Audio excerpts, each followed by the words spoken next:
Wow and said, hey, let's really crank our rivalry up to here for Mania. Let's make this personal, and goddamn they did. But I will say, even though it got personal and people were like, oh my gosh, they went off script, it was kind of rough. Not as it relates to what they said, it's how they said it. It was just sort of, It's hard to describe. It just doesn't seem like they were all in. Maybe because Tiffany was never in a position like this. This is new territory. She's trying to do a shoot promo against, I would say, arguably one of the best promo cutters in women's wrestling. Period. I'm going to give this an Orange Cassidy thumbs down. Not because it went off script. I can't say that for sure. But I'm doing this because the delivery was just a little wonky. But at the same time, I don't want to say, oh my God, it was terrible. Because it wasn't terrible.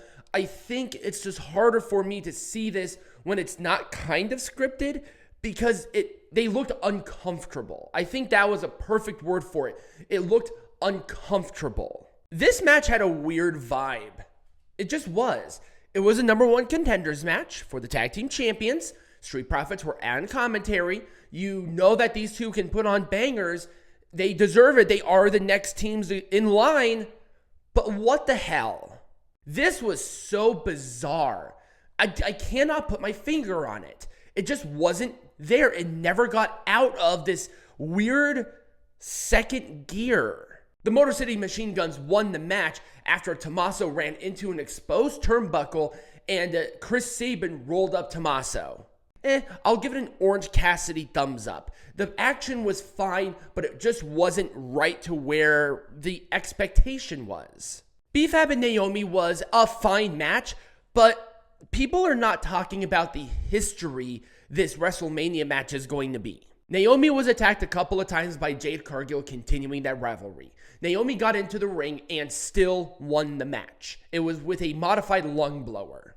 But once again, that was not the story here. It was the match made between Jade Cargill and Naomi.